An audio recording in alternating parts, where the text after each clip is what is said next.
The two angels arrived in Sodom in the evening, as Lot was sitting at the gate of Sodom. When Lot saw them, he rose to greet them, and bowing low, with his face to the ground, he said, "Please, my lords, turn aside to your servant's house to spend the night. Bathe your feet, then you may be on your way early." But they said, "No, we'll spend the night in the square."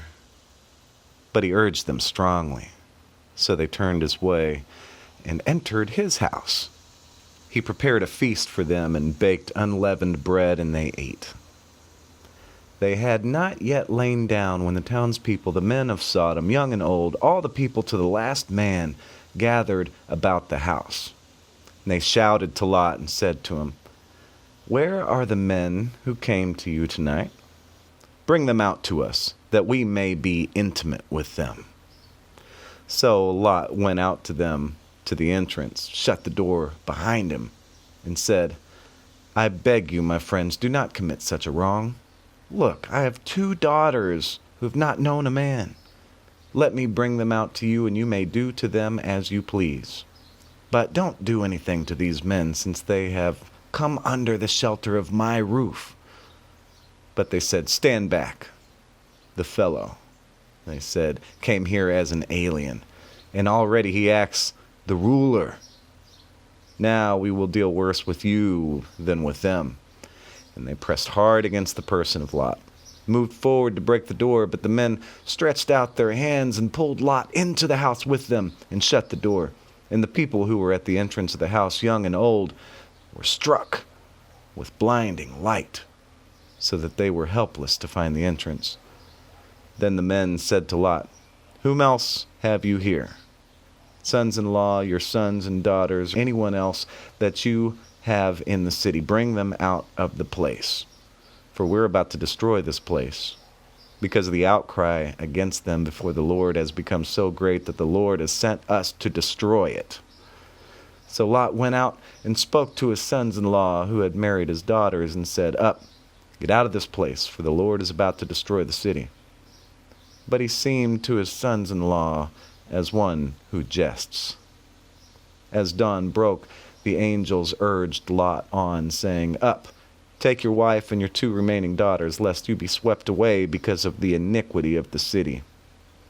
Still he delayed, so the men seized his hand and the hands of his wife and his 2 daughters in the Lord's mercy on him, and brought him out and left him outside the city. When they had brought them outside, one said, "Flee for your life. Don't look behind you nor stop anywhere in the plain. Flee to the hills, lest you be swept away."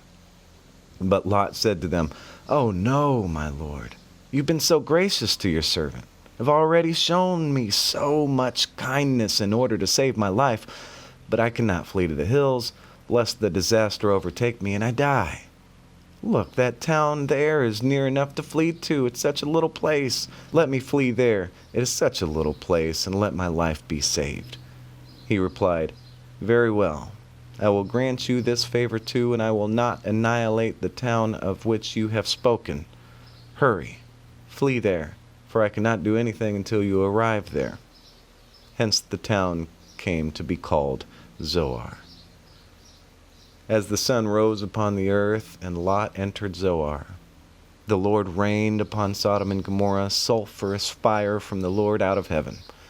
He annihilated those cities and the entire plain, and all the inhabitants of the cities and the vegetation of the ground. Lot's wife looked back, and she thereupon turned into a pillar of salt.